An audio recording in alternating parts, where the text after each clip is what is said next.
Ini siapa yang diajar, Ustaz Yamin? Ini remaja mu'alaf, Mu'alaf. tapi orang tuanya Masya Allah. belum memeluk agama Islam. Anaknya sudah Anak-anaknya Islam, saja, tapi orang tuanya belum. orang tuanya belum.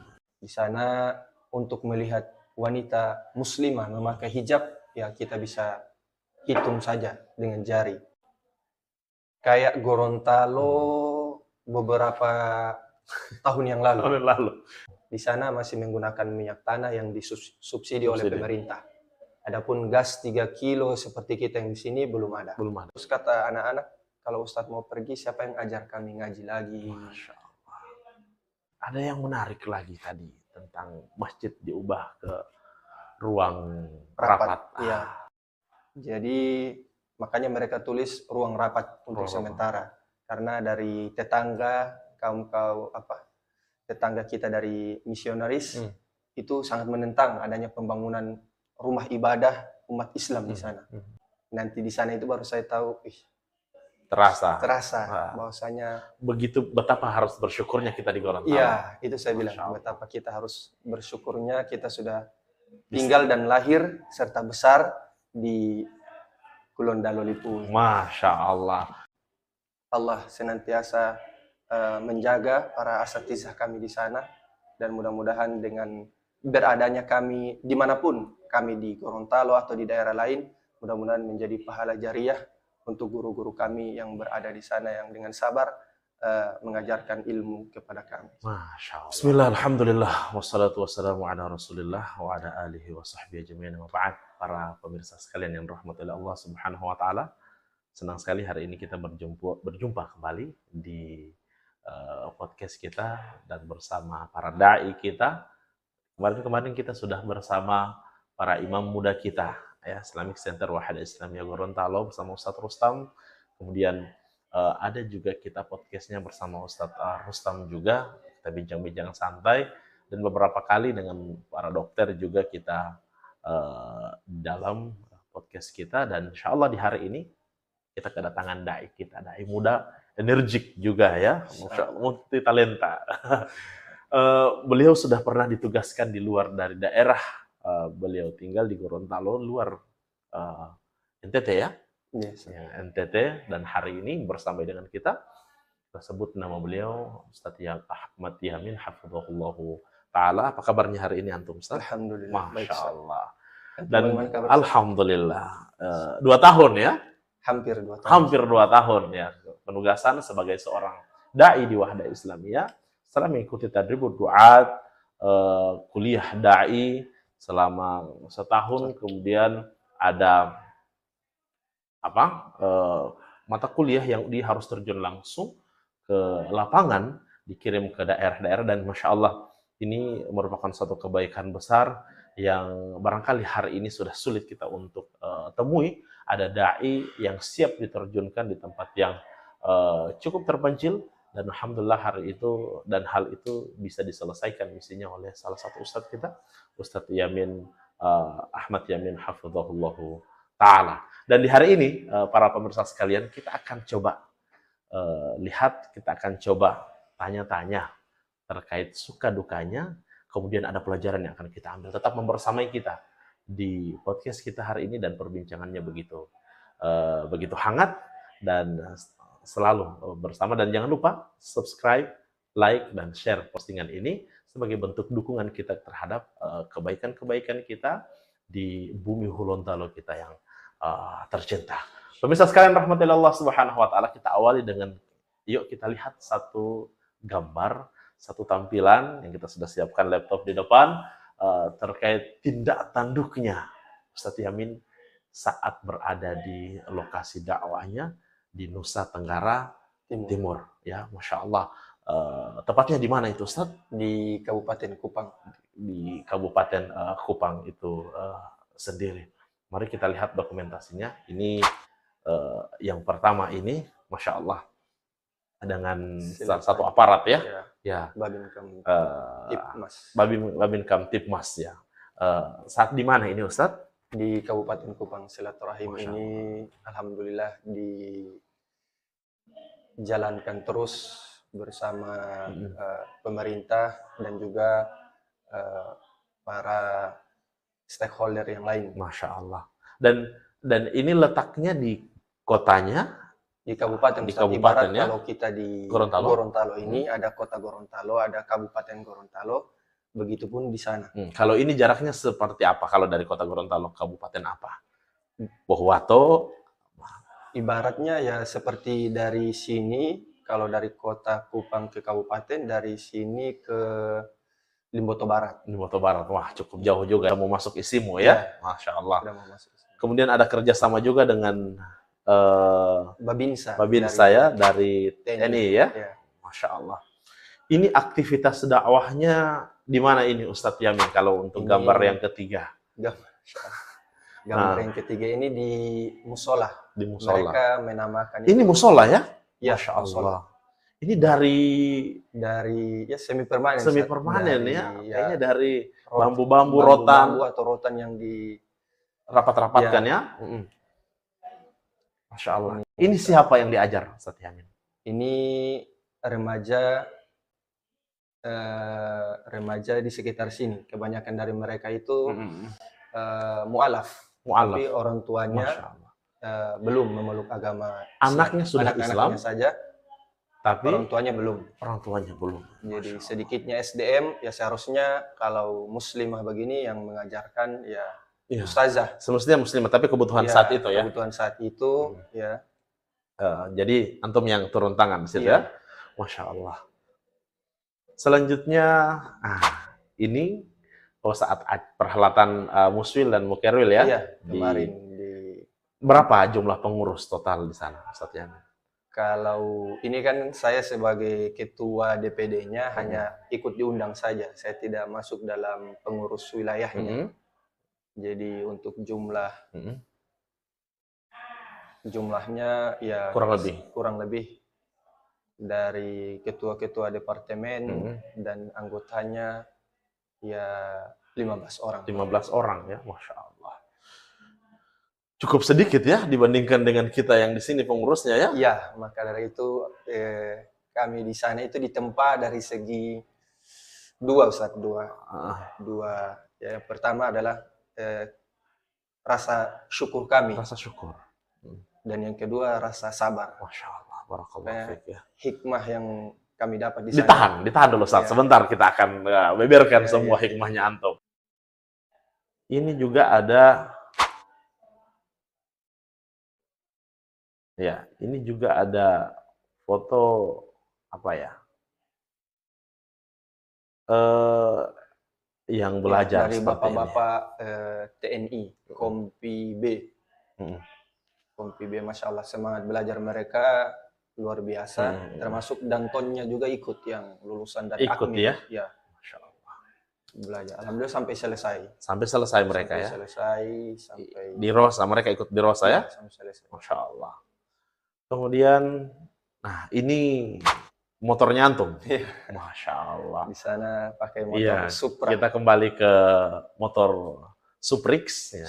Kita buat Suprix supaya tidak kena itu ya, dan supaya merek motor itu bisa support juga di dakwah kita ya, untuk dai kita di luar. Kita akan sebutkan namanya asal.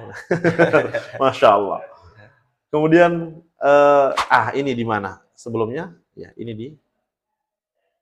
di salah satu halakoh kami juga di Masya Allah masih di wilayah Kabupaten Kupang karena kami diutusnya di sana.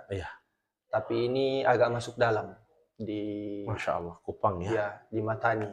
Ini musolanya juga unik Ustadz. Bagaimana unikannya? Dia ditentang untuk pembangunannya. Makanya di depan musola itu ada tulisan ruang rapat. Ruang rapat, subhanallah. Jadi para penentang ini ya tidak bisa terlalu terlalu, Masya Allah, berdakwah di tengah sulit untuk bisa kita. Kalau di sini gampang Ustaz, kita bangun dulu baru urus izin. Kalau di sana urus izin dulu.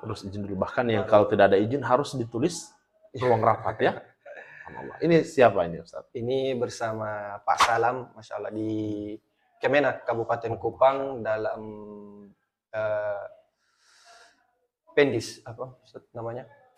Pendidikan Islam, kasih. kasih pendis. Mantap, mantap. Mengurus izin kemarin, dan ada beberapa karena HP kami yang sebelumnya di sana sempat hilang karena kelalaian kami. Jadi beberapa dokumentasi tidak sempat di ini ya. Iya, Tapi ala kulli hal hampir 2 tahun tentunya ini banyak warna di sana, Ustaz. Iya. Yang ini foto apa ini, Ustaz? Ya, ini adalah apa ya? Armada ya? Iya. Dan armadanya Ustaz Yamin ya. Masya Allah. Sekretariat kami di Kabupaten Kupang. Ini adalah rumah salah satu pengurus yang sekarang alhamdulillah sudah di Tadribuduat juga. Tadribuduat DPP Wahda Islamiyah Makassar. Masya Allah. Baik, itu dia terkait Ustadz Yamin di dalam lensa ya. Dan para pemirsa sekalian rahmatullahi Allah Subhanahu wa taala, kita sudah melihat tadi beberapa gambar, beberapa tampilan yang Ustadz Yamin ada di dalamnya, dan beliau adalah dai dari Nusa Tenggara Timur yang diutus dari kuliah dai, sekolah dai dari Buduat. Dan masya Allah, sembari tadi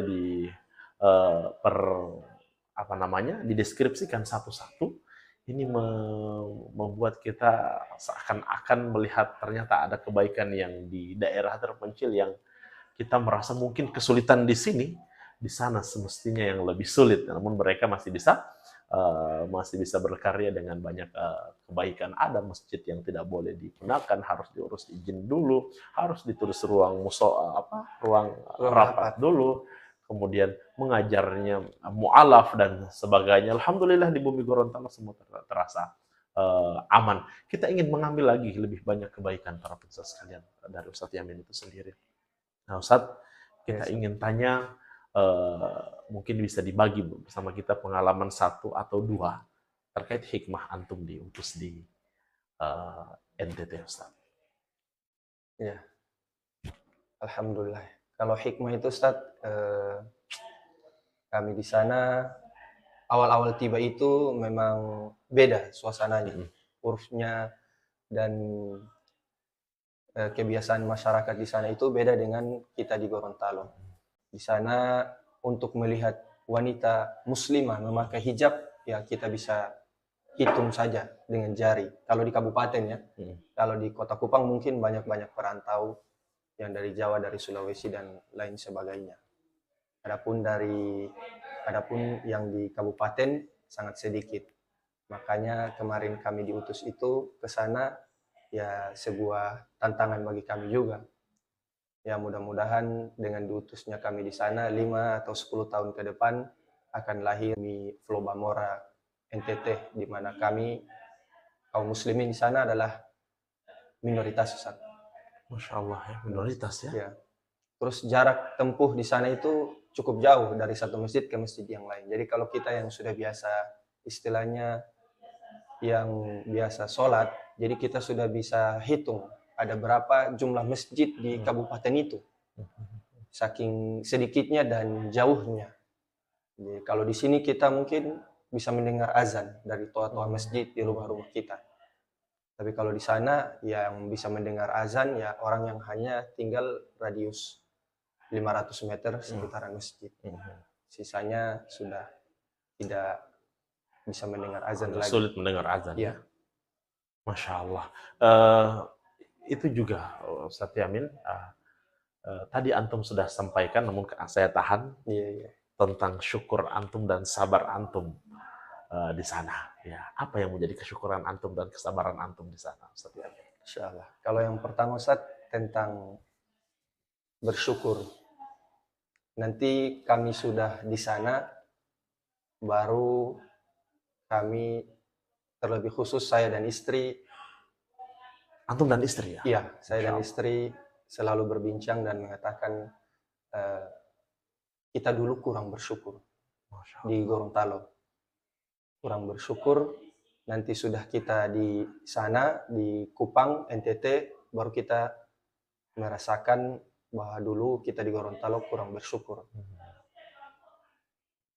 Begitupun dengan sabar. Kita di sana ditempa kesabaran kita. Masya Allah, ditempa kesabaran kita mulai dari bagaimana masyarakat menerima kita, ada yang menerima, ada yang belum. Ya, itu suatu tantangan bagi kami. Dan dua keadaan ini yang ketika kami balik ke Gorontalo sekarang ini, ya alhamdulillah, itu yang harus kami ya, lebih tambah lagi rasa bersyukur, dan alhamdulillah sudah rasa sabar kami sudah lebih ditempa, Lebih baik lagi. lebih baik lagi. Di awal itu kita melihat postingan antum itu ada sedang jerigen ternyata jerigen air. Kemudian kayak kesulitan air di sana, Ustaz Yamin ya? Iya, di sana itu Ustaz kayak Gorontalo beberapa tahun yang lalu. Tahun lalu Iya. masih dalam keadaan kesulitan ya? Contohnya dari segi minyak tanah, di sana masih menggunakan minyak tanah yang disubsidi oleh pemerintah. Adapun gas 3 kilo seperti kita yang di sini belum ada. Belum ada. Belum ada. Di sana ada gas, tapi yang gas 5,5 kilo atau yang 12 kilo. Adapun air di sana, ya Masya Allah. Di sana itu Ustaz, kalau ibarat kita di sini banyak bentor, di sana banyak tangki air. Tangki air yang lalu lalang dari depo air ke rumah. Satu tangki itu tergantung jarak rumahnya, di mana dia ambil dan di mana dia antar. Kurang lebih harganya 70.000 sampai 130.000 per tangki. Jadi kalau kurang lebih kita mencuci dan mandi, ya kalau irit-irit 1 bulan itu ada 2 kali beli air tangki. Masya Allah. Mirip-mirip seperti kita bayar air. Iya, kayak di awal-awal Gorontalo ya. Iya. Masya Allah ya. Saat pertama antum menginjakkan kaki di NTT, perasaan antum seperti apa? Jauh sebelum kami tiba di sana, Ustadz, mungkin kenapa kami sampai memilih di sana, atau kenapa kami ditempatkan di sana? Ya, awalnya kami ingin ditempatkan oleh DUWD pusat di Minahasa.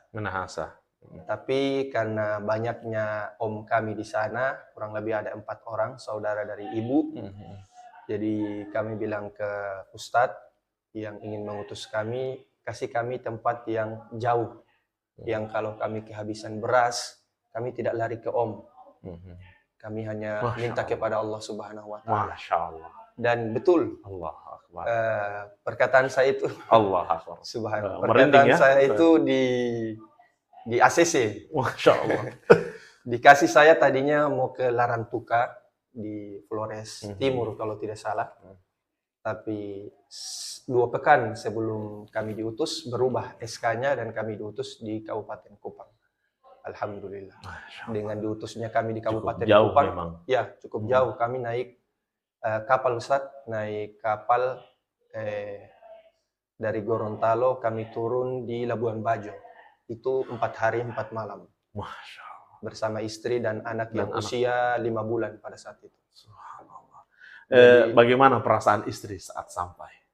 Saat sampai, Masya Allah, istri awal-awalnya memang ini, Ustaz, memang agak down. Karena dari segi pakaiannya, dan harus semua menyesuaikan. Ya, kita menyesuaikan.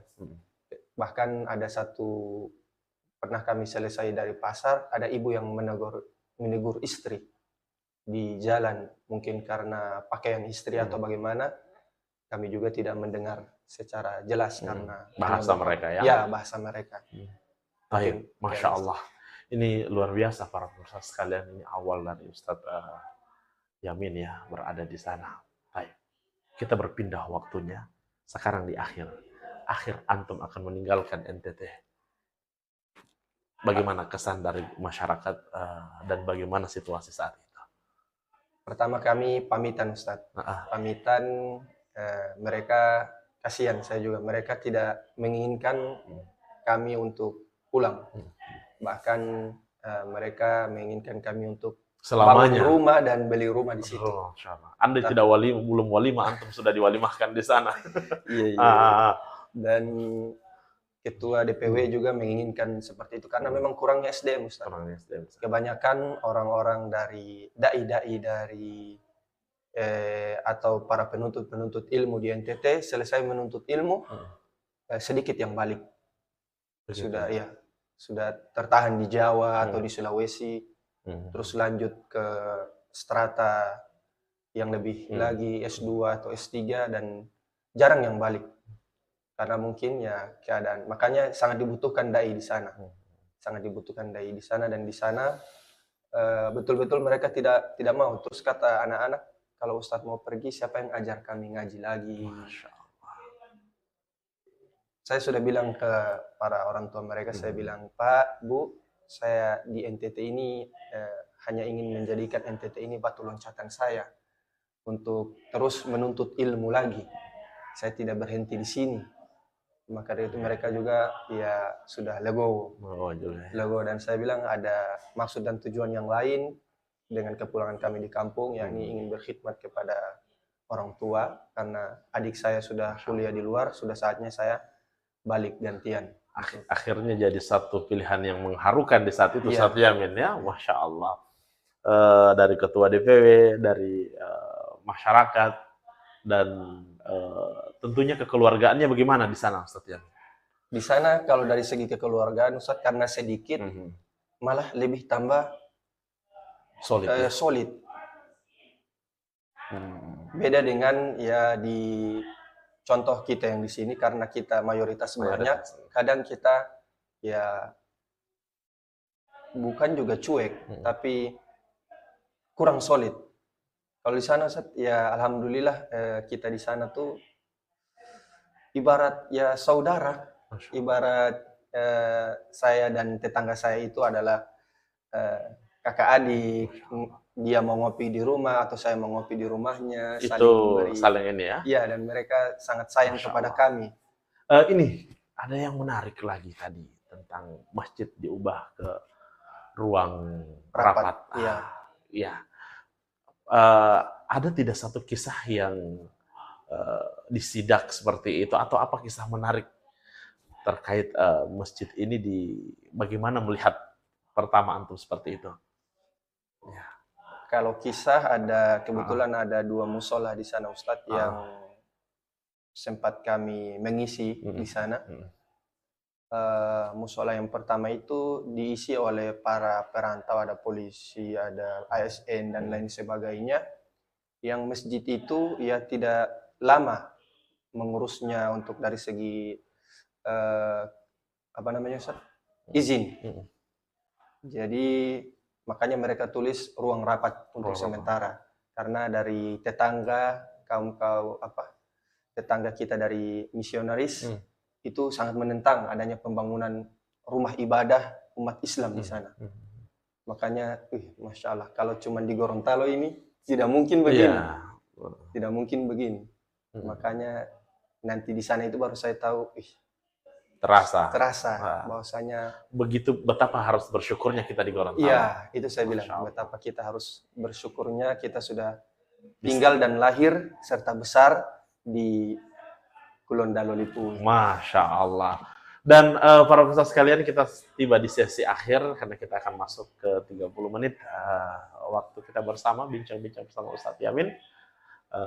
Ustadz, pesan antum kepada para dai penebar kebaikan kita di hari ini, dan sesuai dengan pengalaman antum dai yang dikirim, apa yang semestinya kita lakukan oleh para dai muda ini, Ustaz?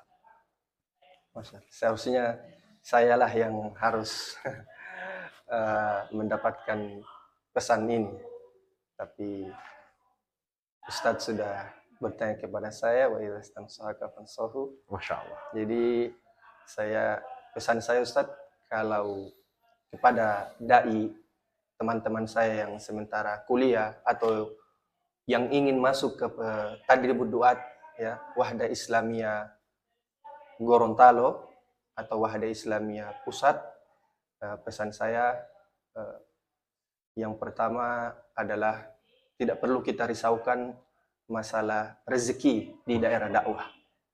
Dan itu saya sudah rasakan, tidak perlu. Orang yang memerangi agama ini saja Allah masih jamin kepadanya makanan dan minuman. Masya Allah. Apatah lagi orang yang membela atau mensyiarkan, mendakwahkan agama Allah ini. Jadi tidak perlu risau atau tidak perlu minder dengan profesi kita sebagai seorang dai, bahwasanya kita hanya seorang dai dan kita minder dengan teman-teman kita yang dari segi harta dilapangkan oleh Allah. Tidak perlu kita minder karena sudah inilah profesi kita, profesi para nabi dan rasul. Masya Allah. Cukup Ustaz? Ya. Masya Allah. Nih, dan Yamin insya Allah ke depannya para peserta sekalian akan mewarnai dakwah di Wahda TV Gorontalo juga tentunya, dan mungkin bisa dikirim salam juga untuk NTT Ustaz, karena ini kita akan layangkan video kita teman-teman di NTT. Ada pesan Ustaz? Pesan Masya Allah terkhusus kepada guru-guru kami dan teman-teman seperjuangan kami di NTT serta masyarakat yang mungkin mengenal kami di Kabupaten Kupang. Kami yang pertama sangat berterima kasih telah diberikan kesempatan kepada diri ini yang fakir akan ilmu untuk selalu diorbitkan di NTT dan selalu dipercaya untuk mengisi pengajian-pengajian kecil-kecil yang ada di masyarakat pelosok-pelosok NTT, terkhusus di Kabupaten Kupang. Kami juga berterima kasih kepada guru-guru kami di sana yang kami tidak bisa sebut namanya satu persatu. Ya, mudah-mudahan Allah senantiasa menjaga para asatizah kami di sana, dan mudah-mudahan dengan beradanya kami dimanapun kami di Gorontalo atau di daerah lain, mudah-mudahan menjadi pahala jariah untuk guru-guru kami yang berada di sana yang dengan sabar mengajarkan ilmu kepada kami. Masya Allah. Baik, pemirsa sekalian, sudah selesai podcast kita hari ini. Semoga ini bisa menginspirasi bagi kita semua. Terima kasih Ustadz Yamin sudah datang di Islamic Center Wahda Islamiyah Gorontalo. Masya Allah. Dan kita tutup bersama podcast kita hari ini. Semangat para da'i penebar kebaikan. Selalu Allah Subhanahu wa taala membersamai kalian. Kita tutup dengan doa kafaratul majelis. Subhanakallahumma bihamdik, asyhadu an la ilaha illa anta, astaghfiruka wa atubu ilaik. Wassalamualaikum warahmatullahi wabarakatuh. Waalaikumsalam.